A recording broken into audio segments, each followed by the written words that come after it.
الحمد للہ رب العالمین، الصلاۃ والسلام علی سید الانبیاء والمرسلین صلی اللہ علیہ وآلہ وسلم۔ Class number 7۔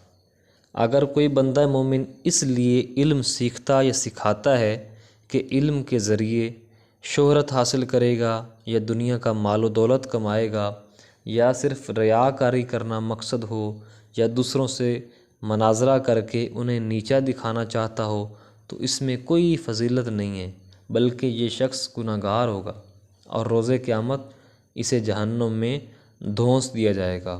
اللہ اکبر۔ حضرت ابو ہریرہ رضی اللہ عنہ سے روایت ہے، رسول کریم صلی اللہ علیہ وآلہ وسلم نے ارشاد فرمایا کہ روز قیامت عمل میں اخلاص نہ ہونے کی وجہ سے سب سے پہلے جس شخص کے خلاف فیصلہ ہوگا وہ ایک تو وہ شخص ہوگا جو اللہ کی راہ میں شہید ہوا تھا، اسے اللہ تعالیٰ کے حضور پیش کیا جائے گا اور اللہ تعالیٰ اسے اپنی جانب سے عطا کردہ نعمتیں جتلائے گا۔ وہ بندہ اللہ کی نعمتوں کو پہچانے گا اور اس کا اعتراف کرے گا۔ اس پر اللہ تعالیٰ اس سے فرمائے گا، بتا ان نعمتوں کے شکر کے طور پر تو نے کیا عمل کیا؟ وہ جواب دے گا، میں نے تیری راہ میں خالص تیرے لیے کفار سے جہاد کیا، یہاں تک کہ میں نے اپنی جان دے دی۔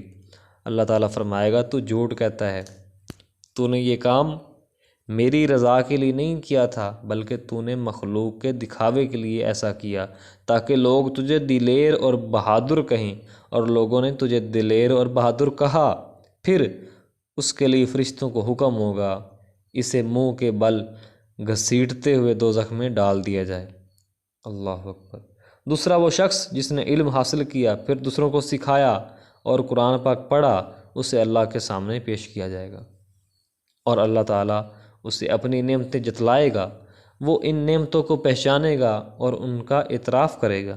اس پر اللہ تعالیٰ اس سے فرمائے گا کہ ان نعمتوں کی شکر گزاری میں تو نے کیا عمل کیا؟ وہ عرض کرے گا، میں نے علم حاصل کیا اور دوسروں کو علم سکھایا اور خالص تیری رضا کے لیے قرآن پاک پڑھا۔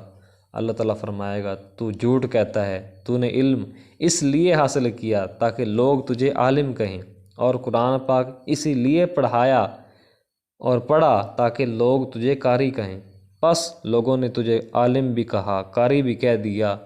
پھر اس کے بارے میں فرشتوں کو حکم ہوگا اسے منہ کے بل گھسیٹ کر جہنم میں ڈال دیا جائے۔ اللہ اکبر۔ تیسرا وہ شخص جسے اللہ تعالیٰ نے مال و دولت میں فراخی عطا کی تھی اور ہر قسم کے مال و متاع سے اسے نوازا تھا، اسے اللہ تعالیٰ کے سامنے پیش کیا جائے گا۔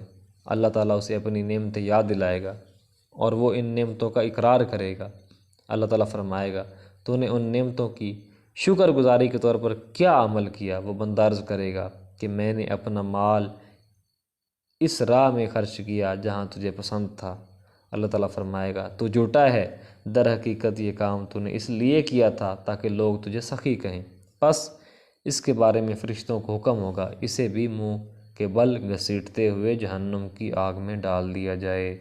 صحیح مسلم۔ اللہ اکبر۔ حضرت ابو ہریرہ رضی اللہ تعالی عنہ فرماتے ہیں، ہم نبی کریم صلی اللہ علیہ وسلم کی بارگاہ میں خدمت اقدس میں حاضر تھے کہ نبی کریم صلی اللہ علیہ وآلہ وسلم نے ارشاد فرمایا، لوگو جب حزن سے اللہ تعالیٰ کی پناہ مانگو۔ صحابہ کرام نے عرض کی، یا رسول اللہ صلی اللہ علیہ وآلہ وسلم، جب حزن کیا ہے؟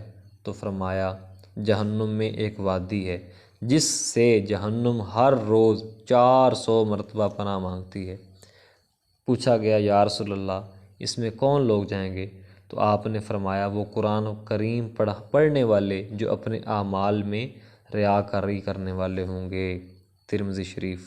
دکھلاوا، ملمہ کاری، ریاکاری، جھوٹا ہونا، اعمال میں مخلص نہ ہونا، اللہ کریم ہمیں ان کاموں سے بچائے اور صرف اللہ تعالیٰ اور اس کے رسول کریم صلی اللہ علیہ وآلہ وسلم کی بتائی ہوئی جو راہ ہے اس پر عمل کر کے ہمیں اپنی آخرت سنوارنے کی توفیق عطا فرمائے۔ آمین ثم آمین۔